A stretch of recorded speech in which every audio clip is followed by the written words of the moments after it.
Sejam muito bem-vindas e muito bem-vindos ao Sucesso de Vendas, o nosso podcast do mercado imobiliário. Para ti que está chegando agora, não me conhece ainda, meu nome é Matheus Lamper, eu sou host desse podcast, CEO da IB Soluções Imobiliárias, tenho mais de 17 anos de experiência no mercado imobiliário, já vai aí mais de 10 bi, né, vendidos nesse período, e esse é o podcast que a gente criou para dar vitrine àquelas pessoas que fazem o mercado imobiliário acontecer no seu dia a dia. Estamos indo aí basicamente para a nossa 20º episódio do podcast, então chegando num número bem importante. Quem já assistiu os anteriores sabe que eu sempre comento que eu não sonhei ter um podcast, não sonhei virar apresentador, mas me coloquei nesse compromisso exatamente para fazer com que a gente tenha algum tipo de contribuição para que o nosso mercado se qualifique, para que o nosso mercado imobiliário evolua, cresça e a gente tenha cada vez mais negócios bem estruturados. Essa edição de hoje ela é uma edição muito especial, por diversos motivos. O primeiro é que, pela primeira vez, o Sucesso de Vendas tem patrocinadores, é isso mesmo. A partir dessa 20ª edição, a gente conta com o patrocínio da Block Incorporações e Urbanismo, do meu amigo Cássio, grande parceiro de negócios. A Block está junto com a gente pelos próximos 6 meses do Sucesso de Vendas, e da Cotiza Urbanismo, 70 anos de história do mercado imobiliário do sul do Brasil, né? 3 estados já, mais de 2 países com projetos de urbanismo da Cotiza nesses últimos 70 anos, uma empresa que tem uma história espetacular.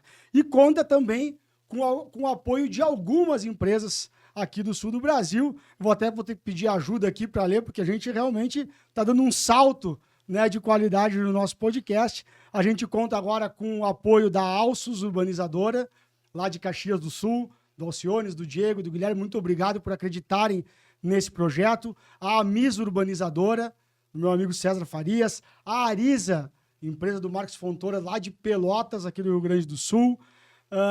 Além disso, da Trilho Empreendimentos, uma empresa que já esteve aqui no podcast e agora assina o podcast como apoiadora.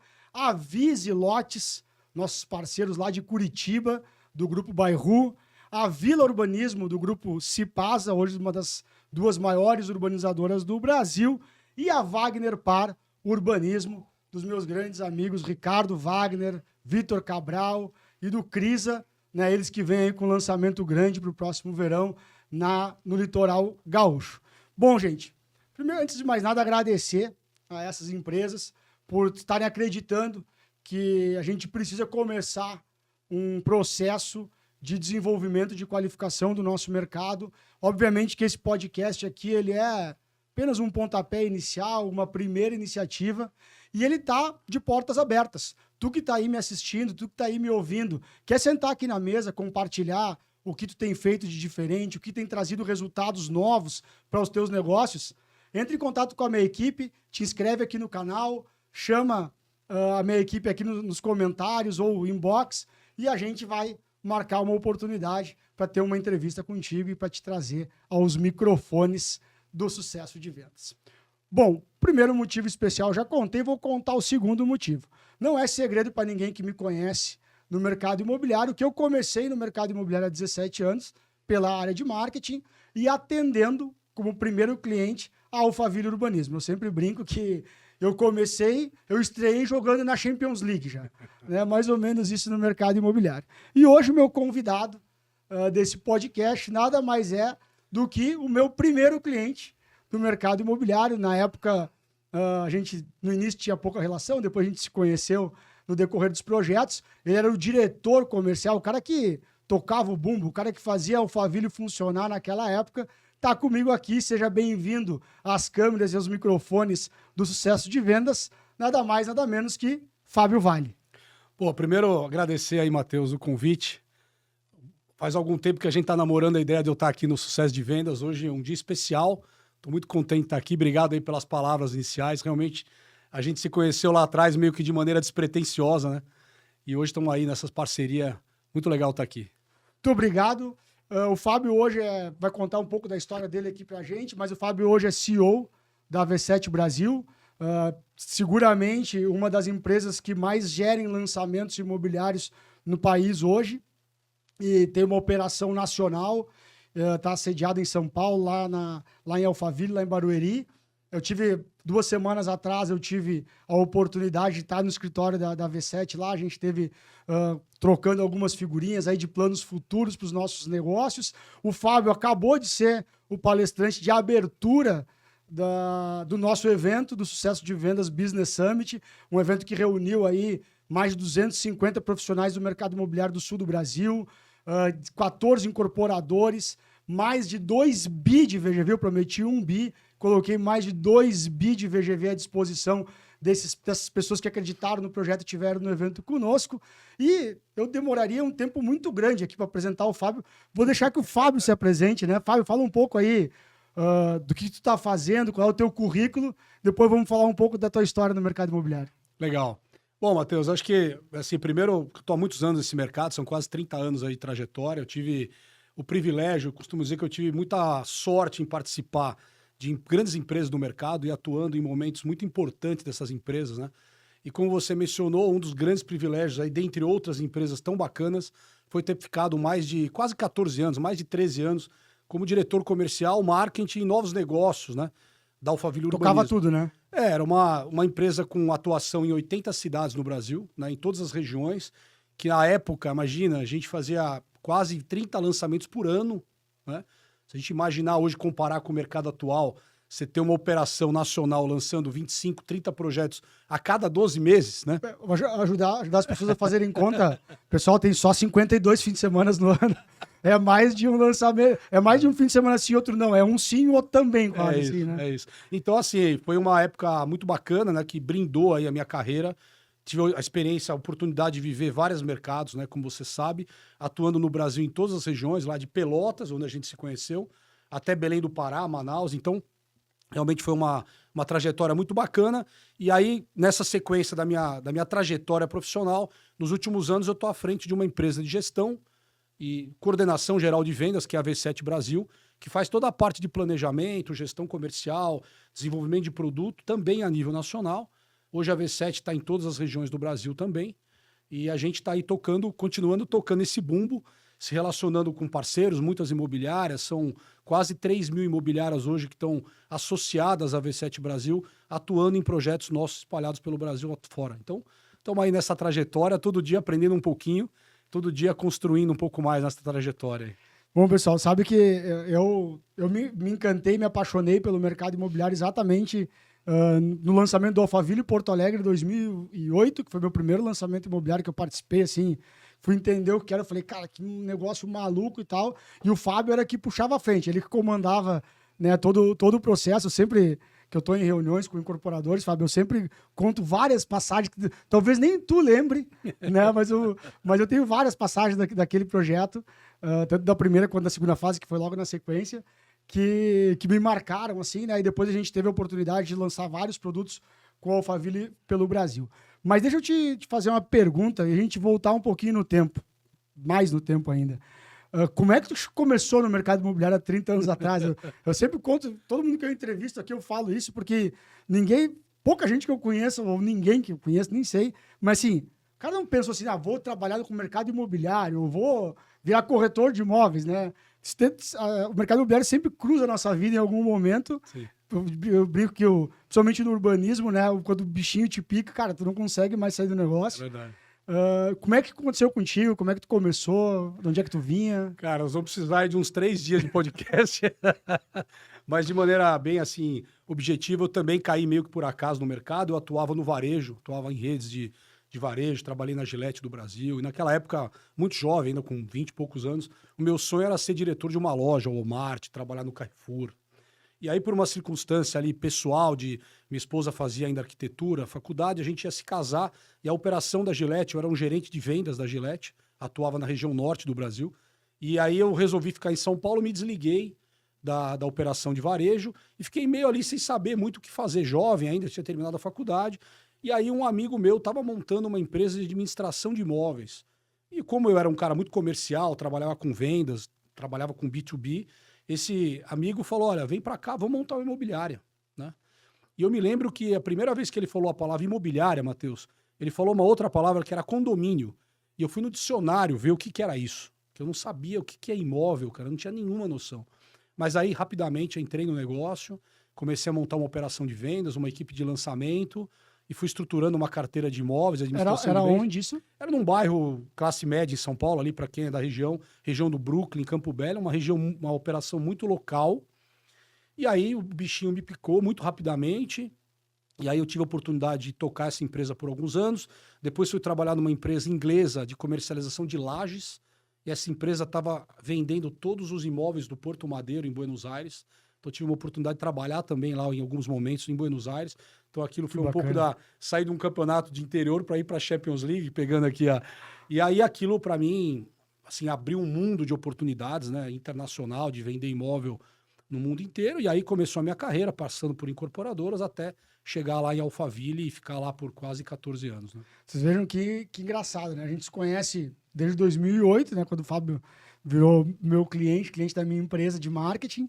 E, cara, não tinha nem noção, a gente nunca nem tinha conversado sobre isso, não sabia nem de onde é que ele tinha se desenvolvido. Como é que foi a saída para o Alphaville, assim? A Alphaville já era aquela máquina de vendas que eu conheci, ela se tornou... Conta mais detalhes dessa história aí, porque eu acho que tem muita gente muito curiosa, né? Todo mundo que está no mercado imobiliário há um pouco mais de tempo, ou que estuda um pouco de mercado imobiliário, tem as operações do Alphaville como algo muito fora da curva, assim, né? Algo que entregava um resultado de vendas, tinha uma estratégia de vendas muito diferenciado. Como é que foi ir para lá e construir esse trabalho? Eu atuava numa empresa holandesa que era, entre outras coisas, ela é dona das lojas C&A, da marca C&A mundialmente. Eles tinham uma operação imobiliária no Brasil e essa empresa estava lançando um produto na Grande São Paulo, onde a Alphaville também estava lançando. E ali a gente acabou tendo uma performance muito boa e a Alphaville, à época, teve problemas de venda. E isso acabou me aproximando dos acionistas da Alphaville que queriam entender o que eu estava fazendo para dar certo, aquela mágica de você estar conversando com as imobiliárias, você estar cativando o mercado, criando uma capilaridade. Já fazia isso aí, então? A gente já fazia por essa empresa, chamava-se Redevco, era uma empresa europeia que atuava ali na Grande São Paulo. E aí Para que tipo de produto, Fábio? A Redevco tinha loteamento também, em parceria com a Gafisa na época, mas fazia muito incorporação e shopping centers. Mas nesse caso específico era um loteamento, e aí aquilo chamou a atenção dos acionistas da Alphaville, falou, pô, a gente está com dificuldade, e tem uma turma aqui, uns holandeses, aí uma galera que não tem nada a ver com isso, e que está vendendo e está atropelando o mercado. Isso acabou me aproximando, alguns meses depois eles me convidaram. Que ano foi isso? Foi 2001. Já era anos 2000. 2000. E aí eu acabei depois recebendo um convite para ser o diretor de vendas da Alphaville. Eu entrei como diretor de vendas. A empresa nunca tinha tido um executivo nível de diretoria nessa operação comercial. Sempre sócios. Eram sócios, eles terceirizavam alguma coisa. E aí um pouquinho dessa trajetória. Quando eu cheguei lá, Matheus, a empresa fazia 2 lançamentos por ano e alguma coisa como 100 milhões de venda. 10 anos depois, a gente chegou a 2 bilhões de venda, com 27 lançamentos por ano. 20 vezes. 20 vezes mais. Então, é uma empresa, assim, eu costumo dizer, né? Existiam algumas alavancas muito interessantes para a gente estudar. Primeiro, que ela posicionou um produto imobiliário como sendo um produto de grife. Então, um investimento no institucional sempre muito forte. Criação de grife, né? De um branding para mercado imobiliário. Então, a gente nunca apresentava um produto Alphaville como sendo uma venda de um produto imobiliário. Era muito mais do que isso, era status, era você pertencer a um grupo de pessoas especiais, enfim, um produto de grife, né? Segura aí, isso aqui dá corte, viu? Pelo amor de Deus, vocês me ajudem aí. Corporador, olha o que a gente fala o tempo todo. Investimento institucional, construção de valor. Isso tudo que o Fábio está falando, eu vivi. Eu ficava impressionado. Os caras faziam pesquisa de recall de marca em capitais e dava 80%, 90%, 95%. E eu sempre brincava e dizia assim, cara, conhece Alphaville? Sim. O que é Alphaville? Onde os ricos moram. Né? Chegava aqui no Rio Grande do Sul, é isso, cara. É lá onde os caras com grana moram. Onde o cara com grana mora é o quê? Custa caro, o preço é alto, vale muito. Né? Então, e eu sempre vi o Alphaville realmente fazendo esse movimento muito claro, assim, né? Construir a marca e dar força para a marca, mais para a marca do que o produto até, né? E fazia parte da estratégia, né? Você posicionar, você não disputar espaço com outros loteadores, nem com outros produtos imobiliários, né? E você ter realmente um posicionamento acima de um produto de high-end. E aí a operação de vendas tinha que potencializar isso com a equipe, né? Que aí tinha o desafio de fazer a equipe de vendas comprar essa ideia e vender essa ideia. E aí vinha a segunda questão muito importante para a empresa naquela época, né? Que era você tratar bem a força de vendas, né? Que era você prestigiar as imobiliárias, prestigiar os corretores. Tinha um caso engraçadíssimo, pessoas que tatuavam a marca da empresa, muitas pessoas tatuavam a marca Alphaville, muitos corretores pelo Brasil afora, porque realmente aquilo transformava a vida do vendedor, né? De repente o cara se dá conta de que o cliente começa a ligar para ele, o produto é muito desejado, aí o cara muda a vida dele financeiramente, muda a vida dele como profissional. Muitas pessoas passaram a atuar como corretores para vender o produto Alphaville, né? Então tinha essa segunda, e eu acho que tem uma terceira alavanca de posicionamento de marca, que era entregar produtos muito fortes, né? Por muito tempo, a Alphaville sempre procurou entregar mais do que o cliente esperava, né? Sempre uma quadra de tênis a mais, um salão de festa a mais, um paisagismo a mais. Então, acabou se criando ali uma química meio que perfeita, uma marca muito forte, reconhecimento de qualidade e força de vendas muito comprometida com a venda do produto, né? E aí, a partir daí, toda a estratégia que a gente tocava no dia a dia, né? E nessa época que tu chegou lá, já esses 100 milhões de 2 lançamentos já eram fora de São Paulo ou ainda estava lá dentro de São Paulo? Já tinha alguma coisa? Tinha uma operação em Campinas já, que era uma das primeiras ali no interior de São Paulo. Eles tinham um produto em Salvador, que também foi um dos poucos fora ali do eixo de São Paulo. E tinha uma terceira que era em Goiânia. Que era o Flamboyant. Era o Flamboyant. Era Assim, era basicamente três operações, assim, uma empresa de pequeno porte, assim, os donos tocando a operação e que estava se preparando para expandir nacionalmente, né? Bom, eu nunca escondi, pelo contrário, eu sempre fiz questão de ressaltar que eu construí todo o meu modelo de negócio das minhas empresas dentro do mercado imobiliário em cima disso, né? Fazer o incorporador entender que ele tem que investir na marca dele. Eu sempre falei o seguinte, meu amigo, não é o produto tal da incorporadora, é a incorporadora do produto tal. Né? Porque o mercado imobiliário estava muito mais alicerçado, de forma geral, em cima de produtos do que em cima de marcas fortes. Né? E eu vi o Alphaville fazer exatamente o contrário disso. O segundo ponto era o seguinte, cara, teu maior ativo é a força de vendas. Aprendi com o Alphaville e achei uma maneira de replicar para os outros. E o terceiro ponto, que era um pouquinho diferente assim, né, do que vocês, da terceira alavanca de vocês, que era ter, como eram produtos mais, não eram replicáveis, né, eram produtos únicos, a gente ter conceitos de produto forte, independente do tamanho do terreno, da metragem, da área de lazer, né. E eu lembro que na época do Alphaville ainda tinha uma alavanca, pelo menos dentro da parte do canal de venda, muito forte, que era a qualidade da obra, né. E isso é uma coisa que eu falo até hoje. Vai num Alphaville de 10 anos atrás e vai no condomínio do outro lado da rua. A diferença da qualidade da obra, né, que gera a valorização do patrimônio a médio e a longo prazo, é gritante, né? O conceito, né, que você lembrou bem, que na verdade o Alphaville se apoiou a vida toda em vender conceito, né? Então, você acompanhava lá quando a gente fez as parcerias aqui no início, o nosso contato comercial. Você lembra que, por exemplo, a gente nunca falava em metragem de terreno, né? A gente fazia a questão de não entregar as plantas com os lotes, porque a lógica era o cliente tem que escolher morar lá e não aonde ele vai morar, tanto faz, né? Então você desmistifica a questão do tamanho do terreno e aí o produto tinha muito conceito, né? Que era, o importante é você fazer parte disso. Se você vai morar na quadra A, B, C, perto do clube, longe do clube, tanto faz. Isso você vai decidir lá no dia. E era lá no dia que você tinha a tabela de preços, né? Então toda a estratégia era você sai do metro quadrado, da frente do lote, do tamanho do terreno, e você vende um posicionamento de um condomínio de luxo. O que é muito legal disso, Matheus? Você que opera hoje o mercado e a gente também, o que é mais legal disso? Que a marca Alphaville, ela se transformou no que ela é também pelos sucessos comerciais. Porque quando você tem um produto que vendeu há 2 semanas atrás em 3 horas, você vai fazer um próximo lançamento, os corretores vêm atrás de você. O cliente vem atrás, porque você vai criando um recall de sucesso. Hoje a gente atende várias empresas que não têm a marca da Alphaville e que têm sucessos comerciais parecidos. O que eu quero dizer com isso? Que quando você constrói um posicionamento de produto, quando você fideliza a equipe de vendas, trata bem a equipe de vendas e posiciona bem preço, você cria a química de um lançamento que dá velocidade. E quando você vai lançar o outro, todo mundo quer fazer de novo. Dizer, pô, aquele lá vendeu tudo, vai vender de novo. Então, você consegue criar uma dinâmica de bom posicionamento de marca a partir também de uma estratégia de vendas agressiva. E essa questão, aqui eu tenho alguns mantras, né? O primeiro é venda ou morra. Né?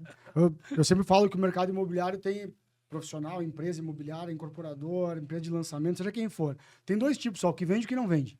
Ah, a gente mais ou menos vende, não, amigão. Tu não vende, tu gera estoque, se tu gera estoque, tu trava o mercado.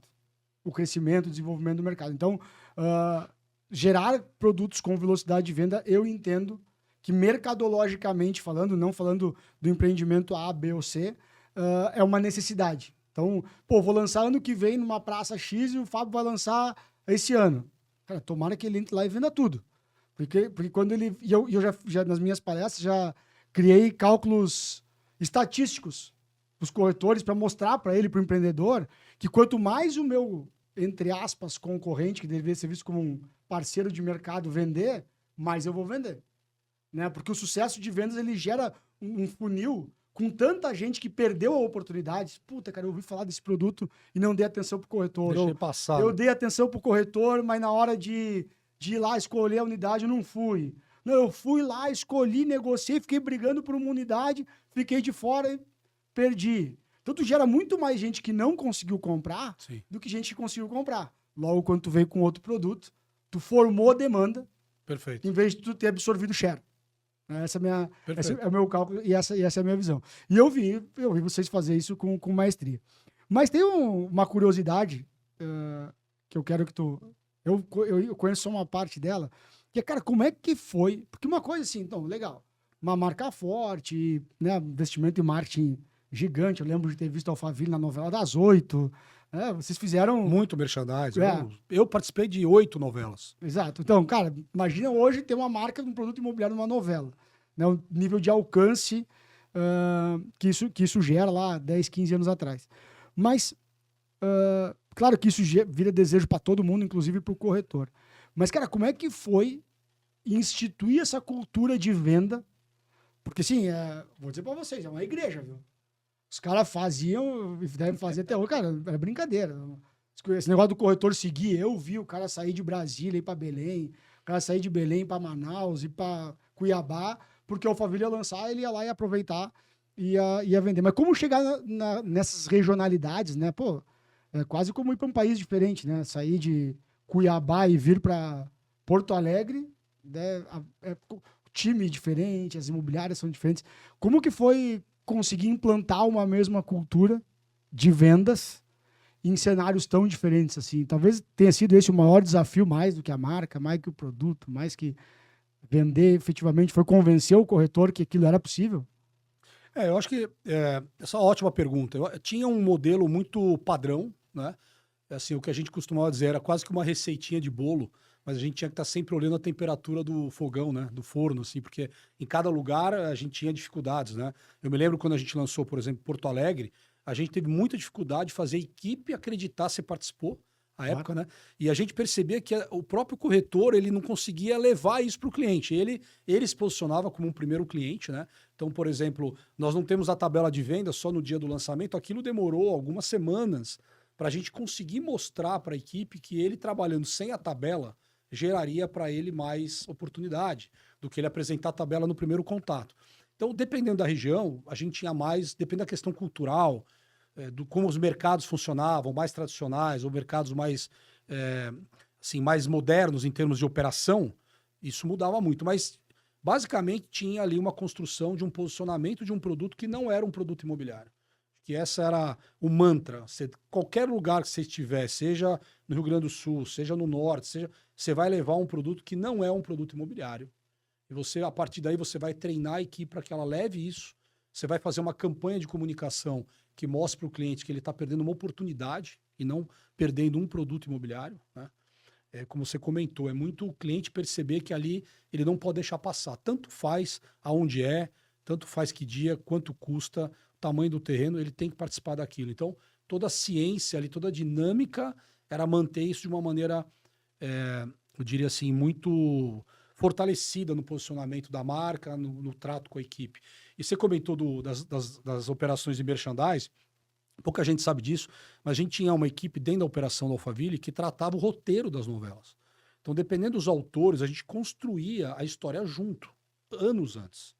Você deve lembrar que foi feito o lançamento da Alphaville Gramado, dentro da novela Celebridades, né? Que tinham 10 atores. Fábio Assunção, Márcio Garcia, a Débora Seco, tinha ali a Juliana Paz, tinha uns 10, todos eles contratados. E o roteiro da novela ele era escrito por nós, junto com o autor.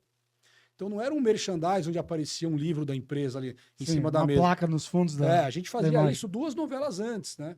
Quando estava uma novela no ar, a outra vinha a gente já estava escrevendo o roteiro. E eu estou dizendo isso porque teve um deles, que você vai lembrar, que a gente fez um com o Divino Salvador. Pode ser um ator... Malvino Salvador. Divino, não, Malvino. E que ele era um corretor em início de carreira que estava montando uma imobiliária para participar de um lançamento da Alphaville. E à época ele era casado, era noivo da Paula de Oliveira, pode ser.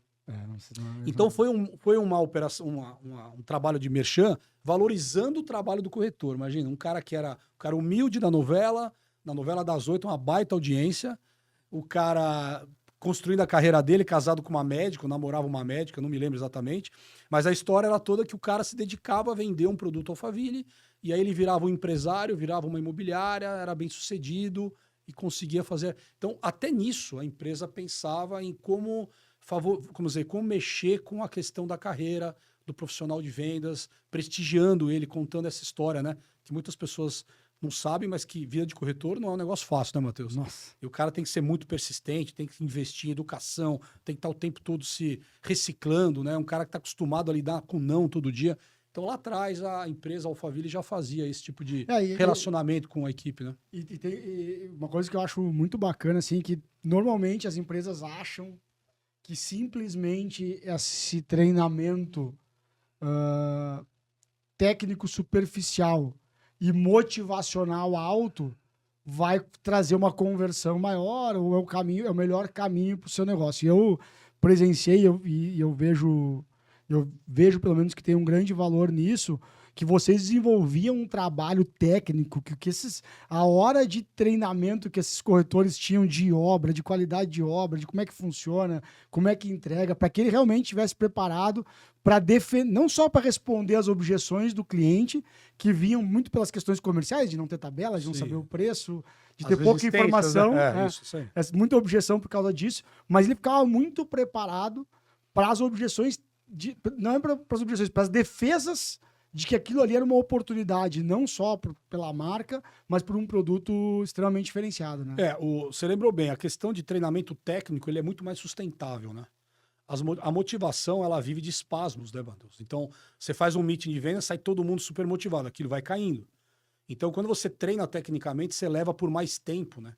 O envolvimento da equipe. Então, você tem que ter os impulsos de motivação, mas se você não fizer o pano de fundo ali, né, para pavimentar no treinamento técnico, você não sustenta a motivação da equipe. Então, você tem que ter esse mix, motivação e treinamento técnico, que é o que dá a química do negócio. Né? Esse é um link bem importante, porque eu, sinceramente, no mercado, não sei como é que tu vê hoje nos teus lançamentos, mas cada vez menos a imobiliária, o corretor e até mesmo o incorporador querem entrar em grandes detalhes técnicos. Né? Todo mundo mais preocupado com o tráfego pago, com a campanha de lead, com o meeting, com a convenção, com a qualidade do material gráfico, se vai ficar mais bonito, mas vai ficar maior, a imagem é melhor ou pior.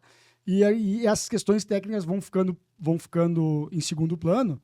E a formação dos nossos times de venda, tecnicamente falando, né, a capacidade do corretor de defender uma posição, né, ou não de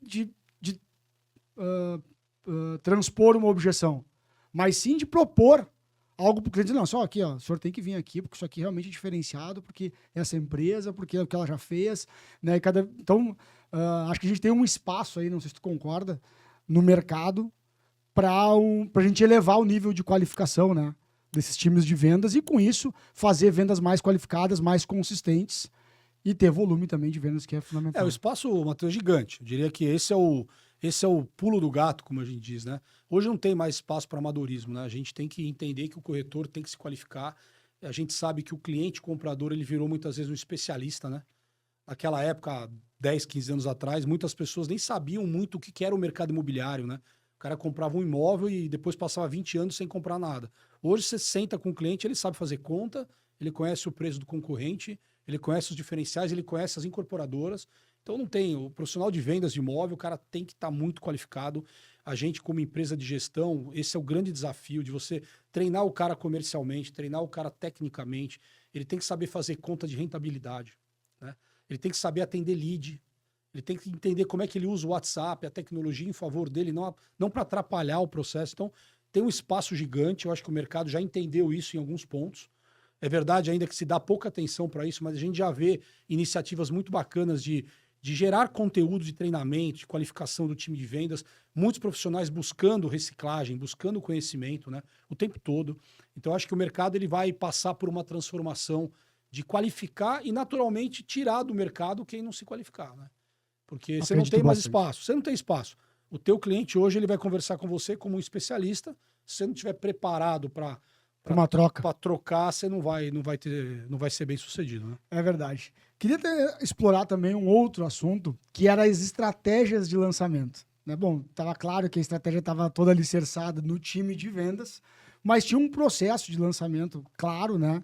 Que foi que, na verdade, de certa forma, aqui no sul do Brasil, impulsionou o meu avanço dentro do segmento imobiliário ali em 2010, 2011, que foi eu chegar, eu atendi a Alphaville, né? O incorporador olhava assim, cara, o que você tá fazendo para Alphaville lá? Fala, relacionamento no canal de venda. Aí o cara fala, tá, mas o que é isso? E eu, como é que eu respondo o que é isso, né? Aí eu criei um método, né? Que era treinamento, ninguém vende o que não conhece, motivação, o cara vai escolher se vai vender o seu produto ou do outro, independente se o seu é um produto de alto padrão ou o outro é Minha Casa Minha Vida. E normalmente o corretor tende a escolher aquilo que é mais fácil, que ele consegue aprender mais fácil, ou que ele tem um material melhor para apresentar, ou que ele tem mais argumento. E incentivo, ou seja, cara, você tem uma meta, eu tenho uma meta, se me ajudar a bater a meta, premiação. te paga um prêmio, né? Ou mais de um, enfim, né? Então, eu fazia isso. Mas aí quando eu chegava lá, o cara falava, eu quero isso aí. Pô, legal, nunca fizeram isso aqui no Rio Grande do Sul, é novo, quero fazer. Aí eu sentava na mesa com o cara e falei, mas qual é a tua estratégia de lançamento? Vou abrir o plantão, vou fazer não sei o quê. Tá, mas quantos clientes vão ir no plantão? Eu disse, quantos essas imobiliárias levarem. Tá, mas você não vai fazer uma mensuração, né? E eu via vocês lá fazendo todo um processo, 60 dias de trabalho, todo metrificado, dizendo, não, cara, vamos adiar mais uma semana o lançamento, porque não tá com pressão ainda. E quase que sintonia fina do negócio ali, para poder abrir e ter um estouro de vendas, né? Como é que foi a construção dessa metodologia, dessa estratégia de lançamento aí? O Alphaville como bairro, ele começou lá em 1970, na região metropolitana, lá em Barueri, onde está o nosso escritório hoje, né, que você conheceu. E remetendo a essa época, eu acho que o que a gente poderia dizer, assim, toda a estratégia, ela tinha por base você criar um equilíbrio entre oferta e demanda. Né? Se você parar para pensar quando você vai vender um produto imobiliário, você vai concordar comigo, o comprador ele está sempre numa posição de muita vantagem.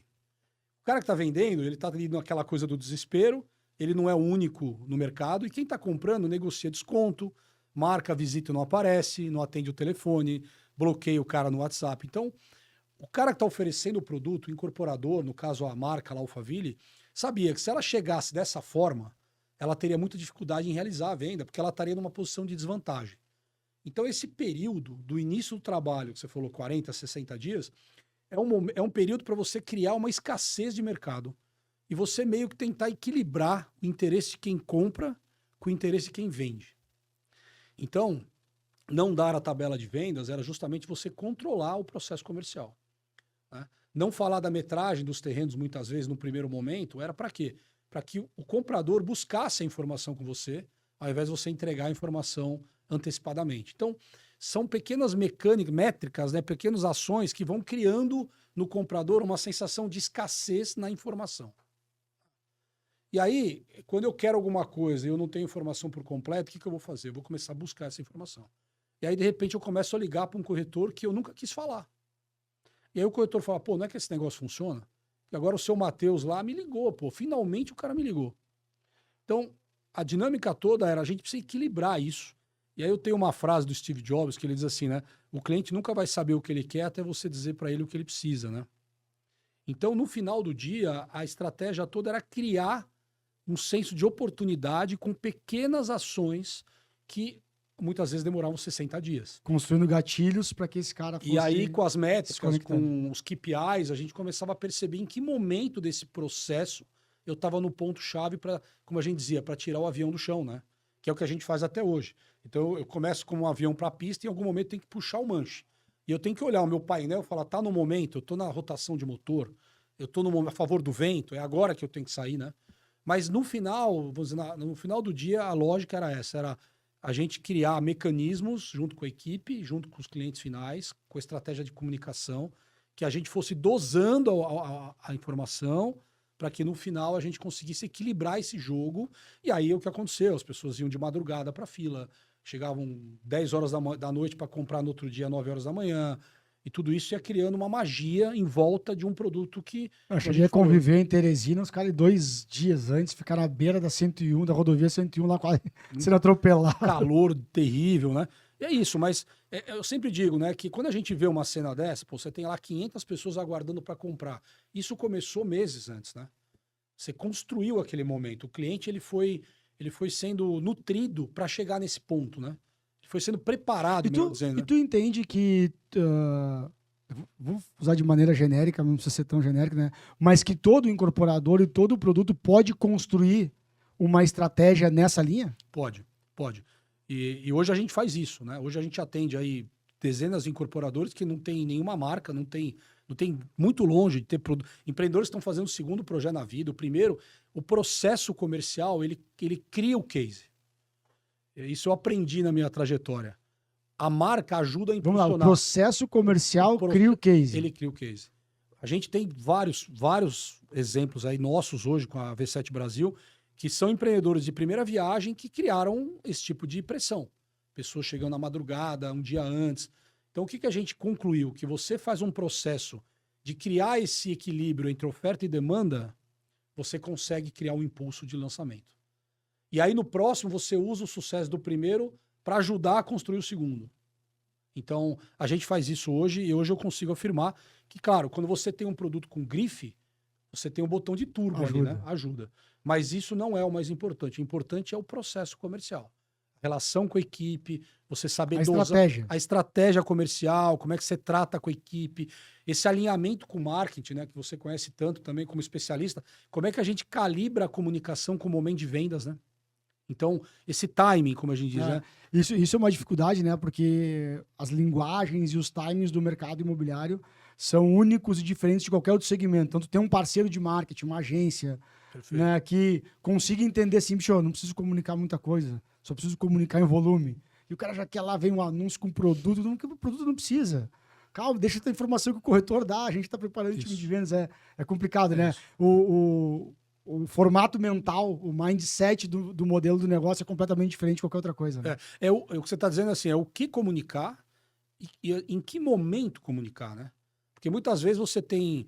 às vezes, você com certeza já viveu isso, você senta com o empreendedor e fala assim, pô, eu fiz um lançamento, fiz tudo certo e não vendi nada. Foi um fracasso.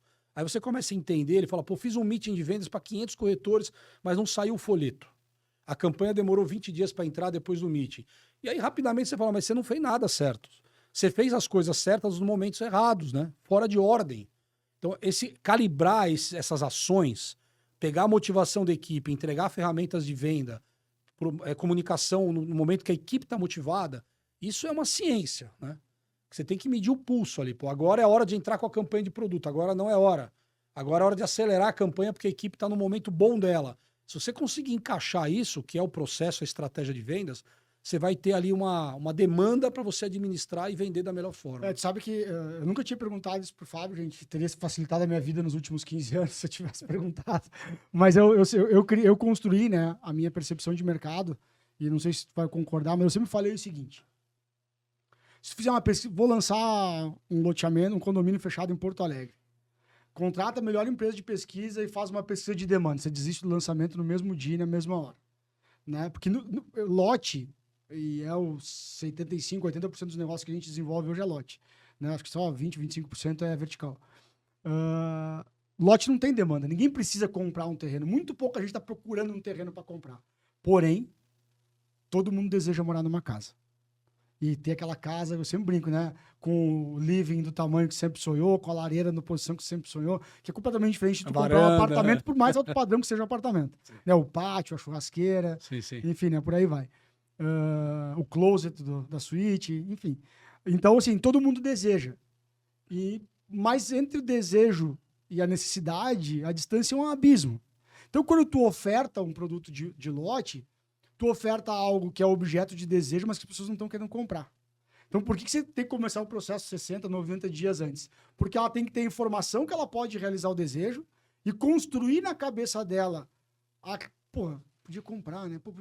E aí chega no momento de comprar, tem que custar menos do que ela imagina e ser mais fácil de comprar ao Gestão de ponto de expectativa, que, perfeito. né? E ser uma coisa assim, não preciso mexer nas minhas economias. Eu vou tirar aqui só o valor da entrada, o valor do mensal cabe na minha renda familiar, eu vou fazer uma poupança aqui forçada, né? Eu brinco que o lote é o porquinho que tu não pode quebrar, né?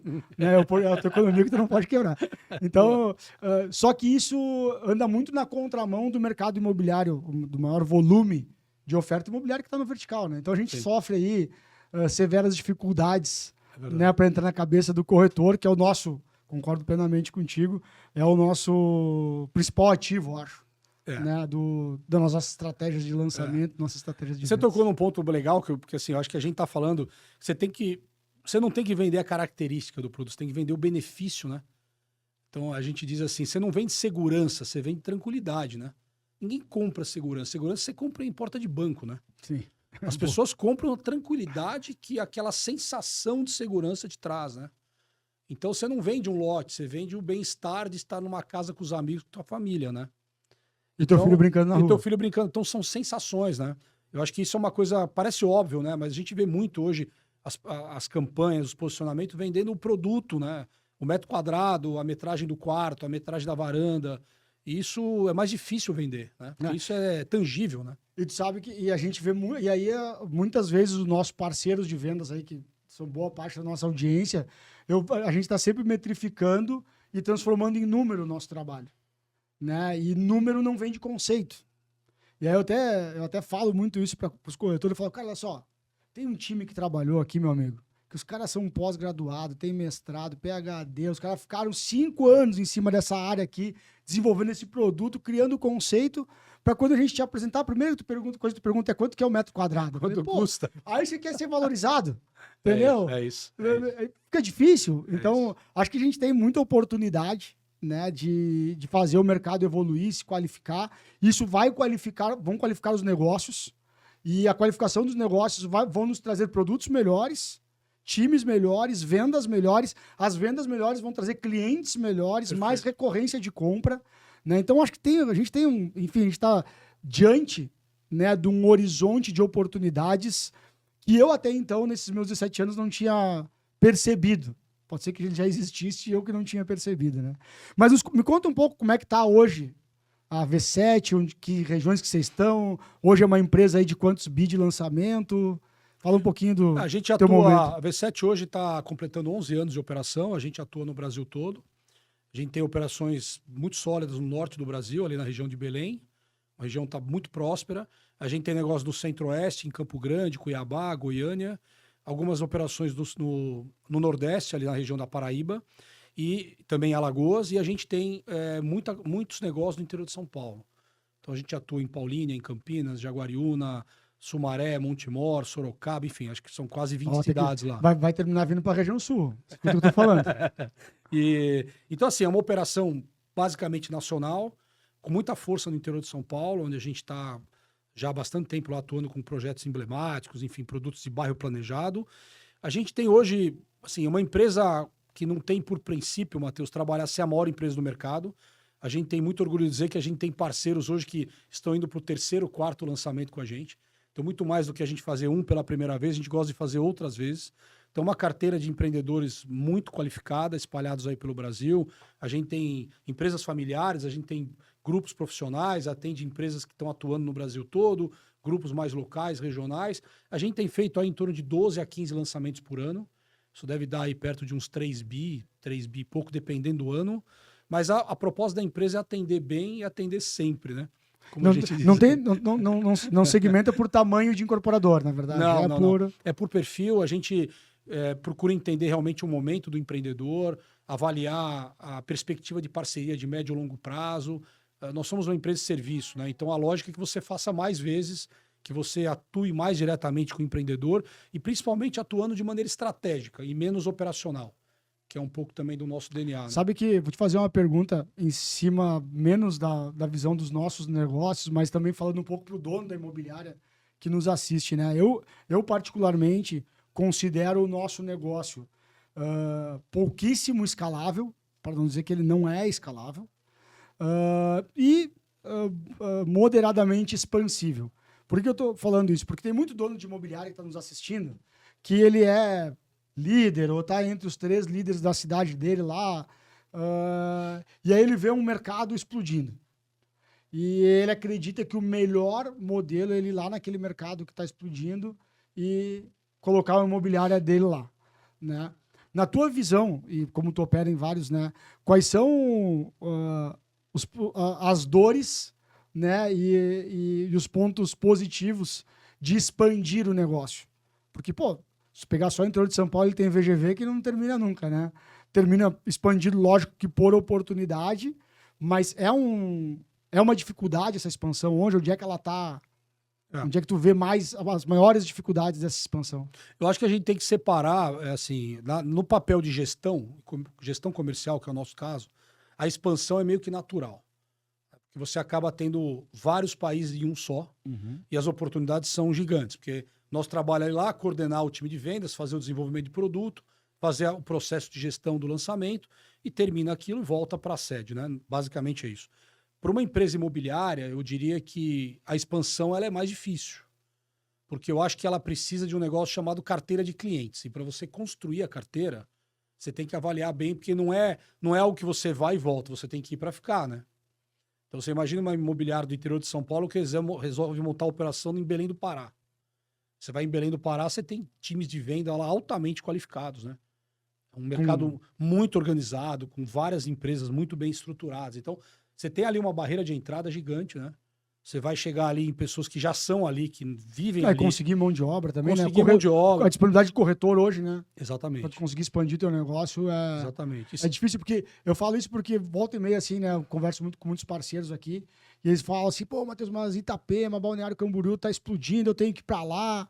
E eu falo, amigo, acho que é mais fácil conseguir uma forma de tu garantir que o teu cliente que tá na tua carteira, quando for comprar lá, compre através de ti.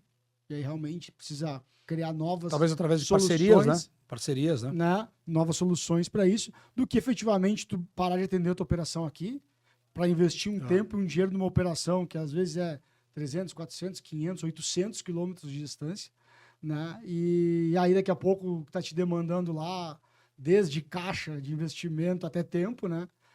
Tu tá perdendo dos dois lados, não tá conseguindo ganhar lá e tá terminando perdendo aqui, porque tá tendo custo, né? A gente tem hoje a gente tem uma cultura de mercado muito tradicional que muitas vezes o empreendedor, o dono de imobiliária não enxerga isso. Não que eu não acho que empreender e crescer e expandir seja ruim, mas a gente tem que entender que isso tem limite. E às vezes o cara nos vê, né? Ano passado a gente fez um lançamento em Cascavel.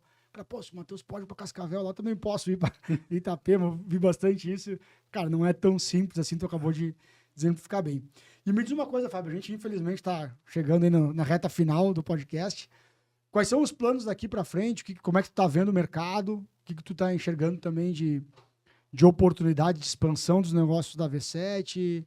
Enfim, eu sou um cara que bato muito na tecla, e o podcast ele é uma iniciativa por conta disso, de que o nosso mercado é muito fragmentado, os vínculos são muito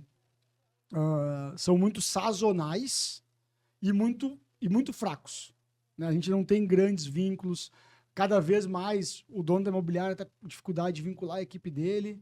E aí, por óbvio, a empresa de gestão está com dificuldade de vincular essas imobiliárias com nível de compromisso. Porque eu lembro nos lançamentos lá, cara, claro, a gente tem um cenário lá que a gente não tem hoje, por exemplo. Tinha uma Lopes, uma Brasil Brokers, os caras estavam... Grandes empresas, né? Grandes empresas operando no Brasil todo. E aí a decisão era top-down. vim lá de São Paulo, não, em Porto Alegre você tem que parar a operação, atender a Alphaville, porque são nossos parceiros no Brasil inteiro, a gente tem que, essa relação é mais importante do que qualquer outra coisa, Sim. né? Como é que tá vendo o mercado daqui para frente nesse cenário aí de desafios? Eu acho que a gente tinha que marcar um outro podcast para falar sobre isso. Tem uns 10 minutinhos aí. Mas assim, eu diria que, bom, particularmente eu acho que o mercado cada vez mais, Matheus, vai favorecer o corretor como um profissional de vendas. Eu acho que a figura do corretor autônomo, que é o cara que se autodesenvolve, o cara que busca aperfeiçoamento, esse cara vai ganhar muito espaço. E isso, se a gente olhar, por exemplo, o modelo do mercado imobiliário americano, ele é muito assim, né? Se a gente imaginar que é um mercado que está alguns anos na nossa frente, o autônomo, o corretor profissional de vendas, ele é um cara que ganha relevância, ele tem mais protagonismo no mercado. Então eu acho que isso vai acontecer e naturalmente vai exigir dos donos de imobiliária, dos gestores, que eles também revejam a sua forma de atuar, né? As imobiliárias vão ter que estar muito mais voltadas para treinamento, para preparação do time de vendas e fidelização do corretor, né? Eu acho que aquela coisa do corretor ficar pingando em imobiliária, onde o cara não tem nenhuma fidelidade à imobiliária que ele está, isso tende a acabar. Então, os donos de imobiliária, que a gente conversa todo dia e são parceiros do Brasil inteiro, eles falam muito isso. Pô, eu tô tendo que organizar a minha operação de outra forma, eu tô sendo mais seletivo com a equipe que eu contrato, eu invisto mais na minha equipe, eu preciso preparar esse cara para ele não ficar pingando entre as imobiliárias. Então, eu acho que tem uma avenida assim, de transformação do mercado.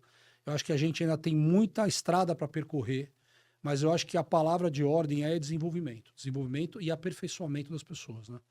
Como todos os mercados vivenciaram. Se você olhar mercado farmacêutico, automotivo, serviços, de turismo, se a gente olhar o que eles fizeram do ponto de vista de aperfeiçoamento das equipes de venda e olhar o que a gente tem hoje no mercado imobiliário, acho que tem aí uma avenida realmente, uma estrada de oportunidade para quem tomar iniciativas como você, que cria o podcast, traz pessoas para falar sobre o mercado, provoca os incorporadores para refletirem melhor, os donos de imobiliário. Então, eu acho que tem muitas possibilidades, mas a palavra de ordem é desenvolvimento e aperfeiçoamento das equipes.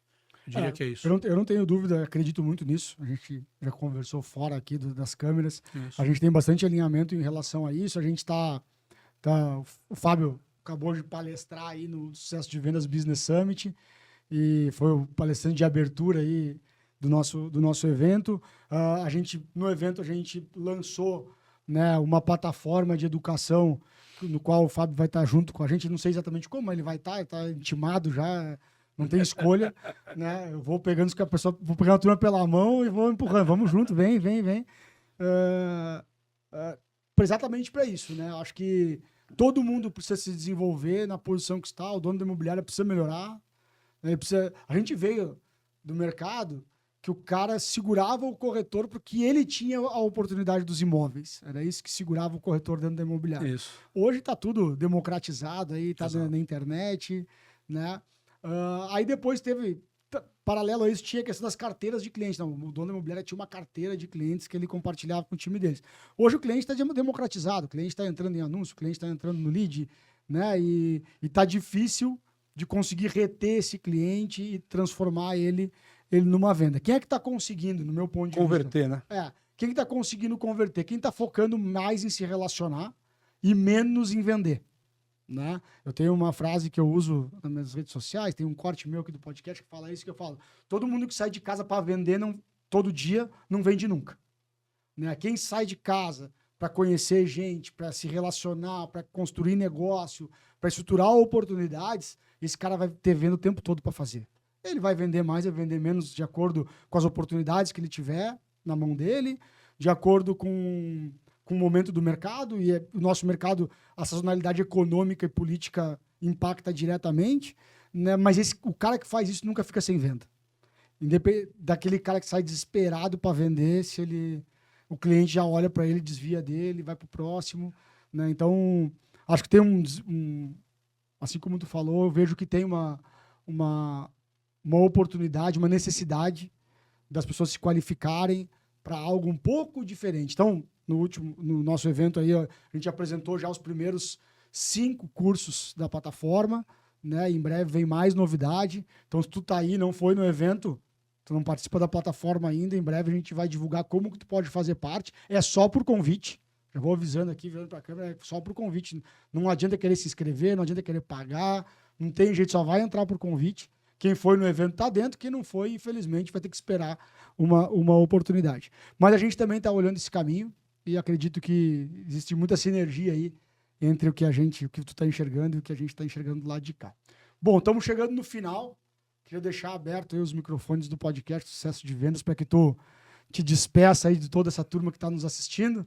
Né? O bom desse conteúdo é que ele fica lá no canal do YouTube, no canal do Spotify. As pessoas podem acessar e ouvir, assistir a hora que quiserem, pode ouvir de novo. Será que foi aquilo mesmo que a gente falou e tal? Né? Então, fica à vontade aí para te despedir, momentaneamente, pelo menos, da nossa audiência. Bom, legal. Primeiro, mais uma vez, agradecer, Matheus, aí pelo convite de participar aqui desse podcast Sucesso de Vendas. Muito legal também ter participado lá do Business Summit. Foi um show, puta evento bacana. Foi um prazer lá fazer a palestra de abertura, muito contente. Espero que a gente possa voltar aqui numa nova oportunidade. Hoje foi meio a toque de caixa, né? Mas acho que deu para dividir um pouquinho aí o que a gente pensa. Agradecer realmente o convite. Mandar um abraço aí para todos os nossos parceiros que estão aí nos assistindo, acompanhando, corretores, donos de imobiliária, gestores, a toda a nossa equipe aí, V7, que está acompanhando também. Deixar um abraço aqui para os nossos parceiros. E realmente foi um prazer estar aqui. Muito legal. Parabéns mais uma vez aí pela iniciativa. E vamos junto. Bom, pessoal, eu só tenho a agradecer. Hoje é um dia muito especial, para mim particularmente, né? Agradecer o Fábio aí, um cara que eu sempre usei como referência, tudo que eu fiz dentro do mercado imobiliário. Eu sempre brinco, Fábio, que até falei isso, a Isabela trabalha com o Fábio, a filha dele está aqui nos estúdios hoje com a gente, o Fábio estava viajando de férias quando eu fiz a minha primeira live no meu Instagram, que foi quando eu lancei o evento, e eu falei isso na live, a Isabela gravou e me mandou até depois, que eu sempre que eu tive no mercado imobiliário, que eu me deparava com uma situação que eu não sabia o que fazer, eu pensava assim, o que o Fábio faria lá na época que eu estava no Alphaville, nessa posição? Aí surgia 2, 3 ideias ali, eu pensava qual que se daria mais certo e tocava em frente. Então sempre foi uma referência, cara, obrigado por estar aqui, é um prazer. Bom, terminar agradecendo nossos patrocinadores, Cotiza Urbanismo, Block, nossos apoiadores, Alços Urbanismo, a Misa Urbanizadora, Arisa Empreendimentos, Trilho Empreendimentos, Vise Lotes, Vila Urbanismo e Wagner para Urbanismo. Muito obrigado para ti que ficou com a gente até aqui.